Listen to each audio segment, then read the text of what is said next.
जय जोहार संगवारी हो। मैं ललिता यादव, लोक गायिका, मंदिर हसौद, जिला रायपुर से।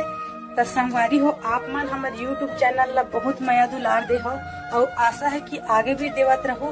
तो संगवारी हो, हमारे यूट्यूब चैनल के नाम है सीजी ब्लॉक 202 यूट्यूब चैनल। इमा नवा नवा गीत और संगीत आप मन ला देखे बर मिलही। ता चैनल ला लाइक करहु, कमेंट करहु, शेयर करहु, सब्सक्राइब करहु। और संगवारी हो, लाल कलर के बेल आइकन बटन आथे ना, ओला दबाए बर झन भूलहु संगवारी हो। जय हिंद, जय भारत, जय छत्तीसगढ़।